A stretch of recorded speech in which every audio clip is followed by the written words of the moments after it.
माननीय राहुलजी गांधी यांची न्याय यात्रा सुरू आहे आणि ती न्याय यात्रा 12 तारखेला नंदुरबार जिल्ह्यामध्ये प्रवेश करते आहे गुजरातमधून. त्यानंतर नंदुरबारनंतर धुळे, मालेगाव, नाशिक आणि आपल्या या मार्गाने म्हणजे वाडा मार्गाने ते आपल्याकडे भिवंडीमध्ये येते आहे आणि 16 तारखेला सकाळी सुरुवात झाल्यानंतर भिवंडीच्या मुक्कामानंतर 16 तारखेला ते सुरुवात करतील आणि ठाण्यामध्ये त्यांची एक छोटी सभा आहे, परंतु गाडीतूनच ती हे केली जाते, त्याला स्टेज हे नाही. ती ठाण्यामध्ये सकाळी सभा त्यांची होणार आहे आणि त्यानंतर ते मुलुंड मार्गे मध्ये मुलुंडला हॉल्ट आहे आणि त्यानंतर चैत्यभूमीला तिचा समारोप या यात्रेचा केला जाणार आहे. 17 तारखेला एक पब्लिक मिटिंग ते करतायत आणि ती मिटिंग मुंबईमध्ये होणार आहे. आघाडी म्हणून आम्ही त्यामध्ये आघाडीच्या आमच्या सर्व मित्रांना सुद्धा त्यामध्ये निमंत्रित करतो आहोत आणि काही निर्णय तर अजून होऊ शकतात.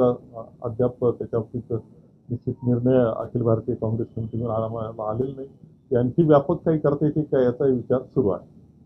आचारसंहितेच्या आधी दौरा आहे, त्यामुळे कुठेतरी या दौऱ्यामध्ये कुठेतरी सर्व ठिकाणी पोहोचणं शक्य होणार नाही. मात्र त्याच्यामध्ये राहुल गांधी या दौऱ्यातून पोहोचणार बाहेर गेले नाही. ही आचारसंहिता ही काय म्हणजे आचारसंहितेची अडचण असण्याचं काही यामध्ये कारण नाही. ही राजकीय स्वरूप त्याला त्या आहेच आहे. त्या ती न्याय यात्रा ही जी आहे ती विशेषतः आपण पाहतो देशामधलं जे वातावरण आहे आणि 2014 पासून नरेंद्र मोदी हे देशाचे पंतप्रधान झाल्यानंतर भारतीय जनता पक्षाचं ज्या पद्धतीनं ते कारभार करतायत आहेत, ते शेतकऱ्याचे प्रश्न आहेत, युवकांचे प्रश्न आहे, महागाईचा प्रश्न आहे, अनेक लोकशाहीवर काही आघात होत असताना दिसत आहेत.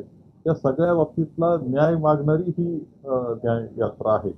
त्यामुळं ती येत असताना त्यांच्या स्वतःचे त्यांच्या बसेसच्या सहाय्यानं ते येत आहेत, ठिकाणी थांबतायत, संवाद ते साधतायत, सर्व लोकांशी संवाद साधतायत, काही ठिकाणी मिटिंग ते करतायत आणि सभा सुद्धा छोट्या सभा म्हणजे आता मोठ्या सभा नाही, छोट्या सभा त्या करत ते पुढे जात आहेत. अनेक ठिकाणी अडचणीचा सामना करावा लागला, मात्र मोदी हे कुठेही फिरताना दिसत नाहीये. ते उद्घाटनामध्ये रमलेले आहेत आचारसंहितेच्या अगोदर आणि मणिपूरचा प्रश्न देखील मोठा असताना त्या ठिकाणी देखील ते खरं एक देश चालवत असताना जिथे काही उद्रेक होतो, काही गोष्टी घडतात, तिथं स्वतः देशाच्या प्रमुखांनी लक्ष घालणं आवश्यक असतं. पण आपल्याला अनुभव मात्र काही योग्य आला नाही.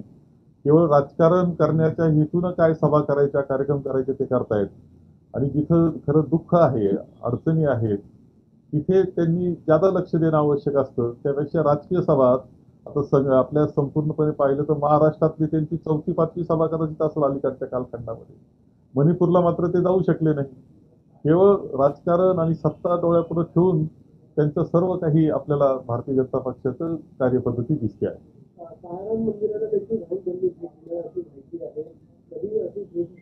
नाही, अद्याप तरी तसा निर्णय काही झालेला नाही. याचं बरेचसे बारकावे जे आहेत ते अजून पुढच्या काळामध्ये अजून ठरतील, अजून वेळ त्याकरता आहे. इतके बारकावे